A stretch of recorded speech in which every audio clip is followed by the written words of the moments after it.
My name is Joanna Mahoney, and I am a BHA M&E advisor and supporting the Haiti RFSA along with a few other M&E advisors.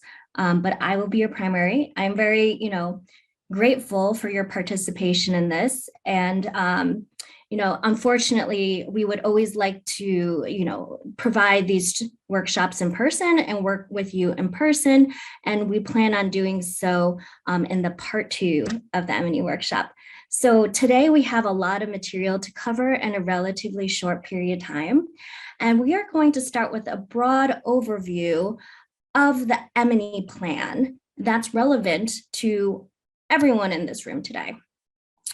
So BHA really appreciates the complexity of the M&E planning process, and we want to work with you to set up a strong M&E system for this RFSA at the very beginning.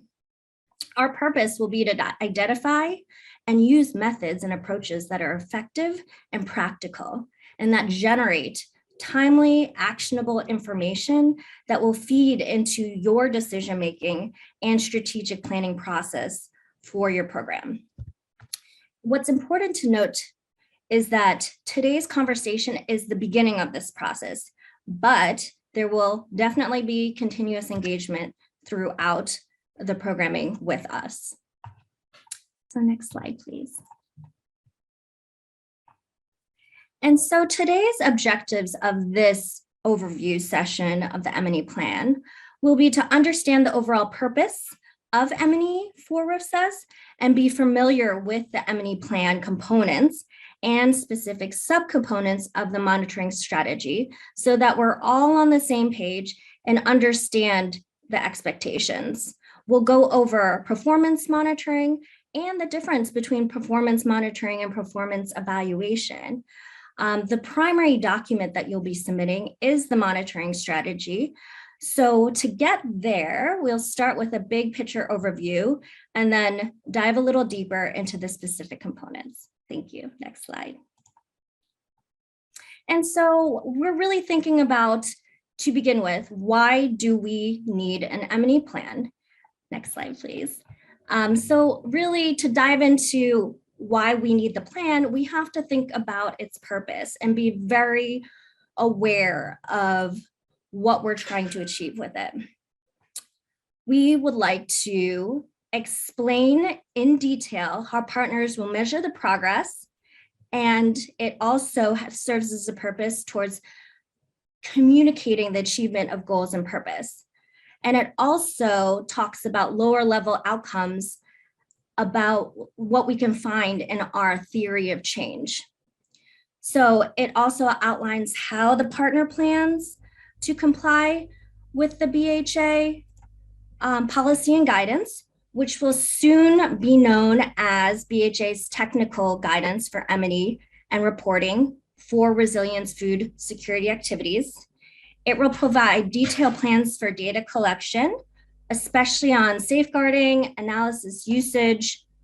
It will outline the M&E team and partner staff's roles and responsibilities, and also the capacity building plans of staff for M&E. Ensuring institutional memory is a really important part of the purpose of the M&E plan. In this field, we sometimes have changes in staff, and we're all very much aware of some of the fluctuations that can happen. So this M&E plan is really an anchoring document that provides an institutional memory and allows us to refer to it during any handovers that would be necessary. Not only for the implementing partner side, but also for the BHA side. It's important for our staff that may be joining not at the beginning to understand how the RFSA is being monitored. And it allows the AOR, activity manager, other BHA staff that are involved, and implementing staff to get on the same page. And it also serves to align expectations and clarifies the planning. And so this, in turn, this means that it really very much is a communication tool between the partner and USAID. Next slide, please. And so Here we're looking at the award life cycle.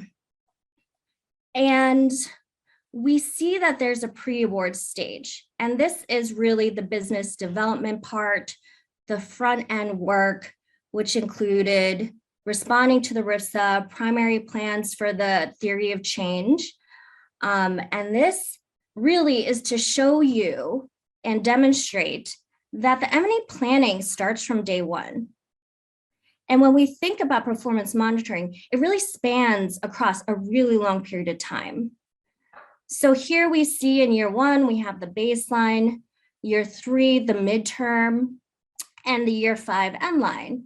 And the baseline and end line are commissioned by BHA, and that will be on the population level. The midterm allows for course corrections. You will take the learning from the midterm and pivot and adapt the programming accordingly so as to improve it to better achieve your results. Next slide, please. And here we have a slide to demonstrate the differences between performance monitoring and performance evaluation. So if we have programming like exclusive breastfeeding, and we are targeting 30% of the participants, the idea is that there will be a spillover effect to the other participants by the end of the activity that we may not have necessarily been targeting directly. And so, by the end, we hope to see an increase of women who are using exclusive breastfeeding. So the women that we've been working with directly would be the primary adoption. And the spillover of the people that we weren't directly targeting would be the secondary adoption, and also known as the population level change. So to sum it up, participant-based monitoring monitors people that are directly reached by the program. And we use surveys and qualitative monitoring for our direct participants. But then how do we know what's happening with the spillover effect? And in other words, the indirect beneficiaries that are being reached through secondary adoption. Here, it might be more appropriate to use qualitative monitoring. We have provided guidance on this in our M&E guidance for RFSAs. That's at your disposal at any time. But we will also help you through thinking what you can use, like mixed approaches, qualitative, quantitative approaches as a tool in your broader performance monitoring toolkit. In performance evaluation, you are looking at what's happening at the beginning and at the end of the activity for the entire population. So it is distinct in that we are looking at everyone and using evaluation approaches. Thank you. Next slide. And so this slide really demonstrates participant and population level indicators. It is important to understand this when we're looking at the rest of the planning process for M&E. We have to think about these concepts and the quantitative indicators that we're going to use to track progress. What you'll be doing as an implementing partner is gathering data from participants to track progress against participant level targets that will ultimately have an effect that is measured and seen on the population level. But this is kind of tricky because it's not a one-to-one. If you make a change of 1 percentage point in the participant group, it doesn't necessarily translate to 1 percentage point change in the population because you are not targeting every person in the population. This is a complicated concept, but it's also very important to highlight for you now. And it exemplifies just some of the complexity that we need to really consider when we are M&E planning and why everything really needs to be clearly laid out in your indicator performance tracking table, which we'll go into further detail about later in this presentation. Thank you. Next slide. So there are two types of indicators and targets. And these photos kind of demonstrate them. So on the left-hand side, we have bookends with books in the middle. So your baseline and end line entour, so your baseline is conducted before your implementation, and your end line is at the finish to demonstrate your progress. And so all of the books represent the implementation. So it really surrounds it. So your annual monitoring, just to say, the baseline and end line is collected on the population level. And then the annual monitoring is on the participant level. This does not mean it's only collected annually, like once a year, but it does mean that it's reported on once a year. And so the difference there, let me use a couple examples to just demonstrate the meaning of that. So for example, you might have a farmer survey that has 2 crop cycles. And for annual monitoring, you may want to collect it because of the 2 crop cycles twice a year, but you will only be reporting on it once a year. Another example is how this can differ. A knowledge and behavior survey. You may not need to run it but once a year, and therefore you'll report on it once a year. Next slide, please. And so here you see the monitoring evaluation progress. And you can see on this diagram, the life cycle is punctuated by a lot of moments for you to be able to pause and reflect in order to understand the progress that you've made so far. And it's important to have conversations during these moments with your internal team and BHA, especially your AOR, to set and adjust those expectations along the way and as needed throughout the course of your program lifecycle. Next slide, please. And so the M&E Plan components, there are several, and we'll dive deeper into them in the rest of this presentation. So you have the theory of change as one of the M&E Plan components, the logical framework, the indicator tracking performance table that we mentioned, and performance indicator reference sheets, also known as peers, and qualitative inquiry planning sheets, known as KIPs. The monitoring strategy, which is important to note here, is the main narrative document that you'll be submitting to us, and the evaluation plan. It's always important to check back on your award language to understand when deliverables are due. The award language is the document that will communicate deadlines, but also important to note, you need to communicate with the AOR. It's very important in this process, and your M&E advisors when it comes to submitting the M&E plan. But typically, the M&E plan is due 60 days after the completion of your M&E workshop. That's to say, with conversations, it can be discussed if that's not feasible. So next slide, please. Why do we need a theory of change? It is a foundational document. And why does the RFSA require a theory of change diagram, which is a little extensive, and this really speaks to the complexity of the environment we're working in. So the theory of change purpose, if you think about the diagram and the complementary narrative, it's really to understand the landscape in the context you're working in. It's important to identify the pathways, assumptions, limitations around the identified purposes.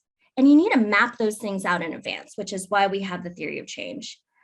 This theory of change is not only within your manageable interests, but represents your context and landscape and what affects your manageable interests and what you can then know in order to get the results that you need to achieve.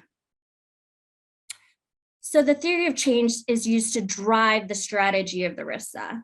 And we have so many components that are important to contributing to one goal that we need to understand how everything interacts with one another. It's important to know the M&E plan is anchored and reflects the theory of change understanding. And also, when the theory of change, the preliminary theory of change is developed, it's not necessarily developed by the folks or the people that inherit the implementation of the TOC. And so really the R&I year serves also as an opportunity to contextualize the TOC and really think about what is needed and what is intended when you're developing your M&E plan through the TOC. Moving on, next slide, we're going to talk about what a log frame is and what its purpose is. So the log frame only includes the results which are in the manageable interests of the implementing partner. And so that's really key to note the difference there between the theory of change and log frame. The log frame only includes the results which are in a manageable interest of the implementing partner. You know, it lays out the activity design and planning, monitoring, evaluation, and is also served as one of those communication tools. What's reflected in the log frame is what you're directly responsible for and plan to achieve. And for the higher levels of the log frame, what change you're contributing to. So what is a log frame? It fosters a clearly stated, explicit, and measurable description of what will happen if your activity is successful. It clarifies what the activity will accomplish. It displays key activity design elements and their relationship to one another to facilitate analysis, decision-making, and monitoring. It's also important to note qualitative inquiries or quantitative indicators can also be included in the log frame. To reiterate, is everything in the theory of change included in the log frame? No. The log frame includes what is in the manageable interests of the RFSA program. So going on and moving forward towards talking about the purpose of the IPTT. So the IPTT helps us identify and track benchmarks for success. It helps us see the entirety of the results. It identifies distinct targets for subgroups. In other words, the IPTT, the indicator performance tracking table, will outline and include your disaggregations. It organizes information that feeds into your reporting, and it helps you tell the overall story. Everything in the log frame is included in your IPTT. All of the quantitative, but maybe not the qualitative, would be reported in the annual reporting process.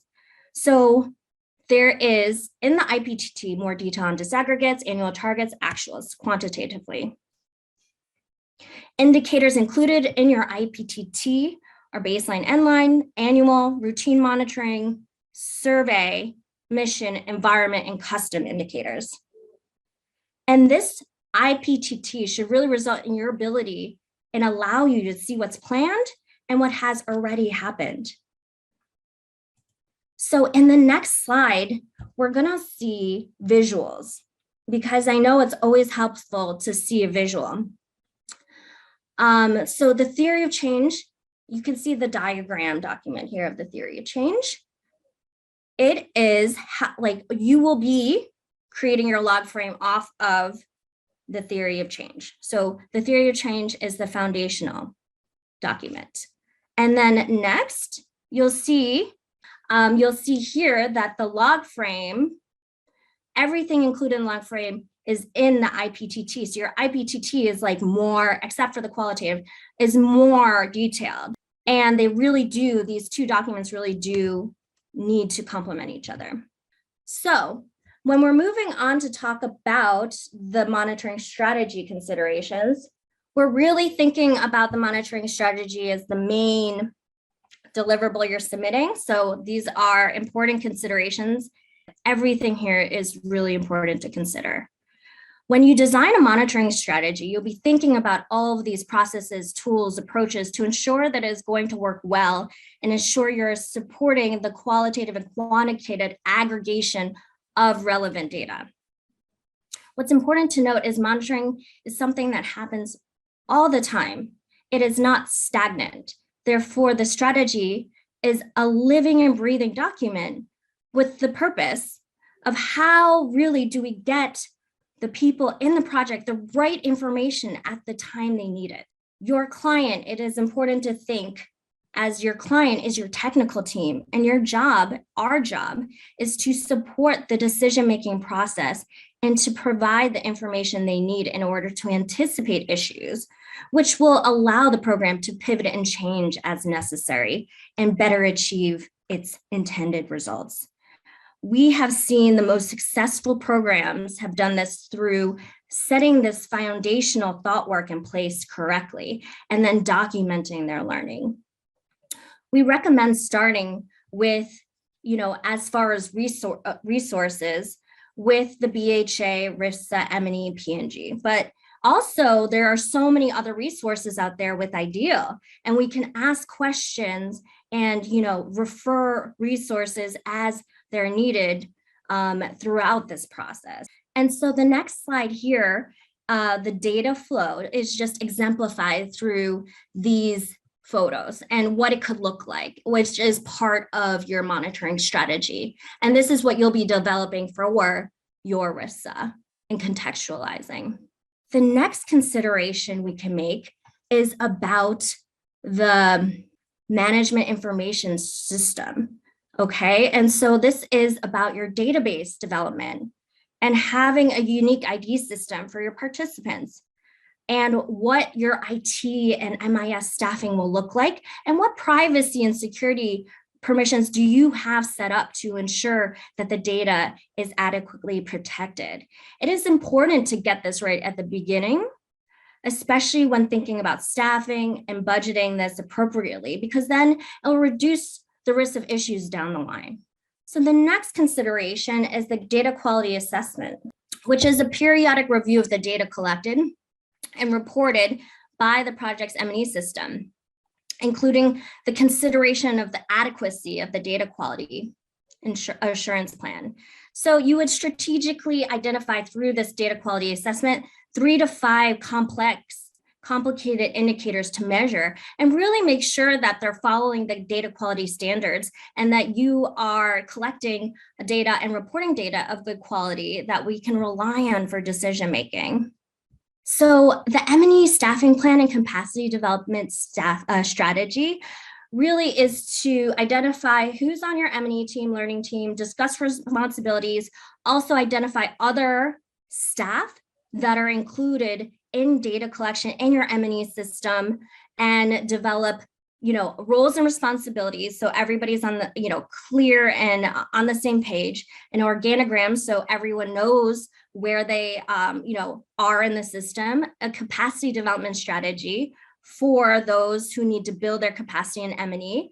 And, here it's really important to note it really does not only include the M&E team, but all M&E, non-M&E staff that are engaged in M&E.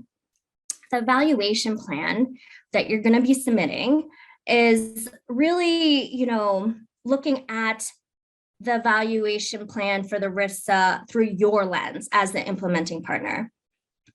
For the baseline end line, for example, what are your plans and expectations on your engagement, collaboration, and data collection, or how will you support in making documents available? Because those are BHA commissioned. And how are you working together? And that can be that should be outlined in your evaluation plan. And the midterm evaluation process that we previously discussed on, learning, learning and pivoting in the middle of your implementation, but how will that process go? And what are you planning for that? And so now I have summarized and talked lengthy, apologies for that, on all of the components of the monitoring strategy that you'll be submitting to us. I think we can stop there now It was a lot of information to digest and move on to the Q&A.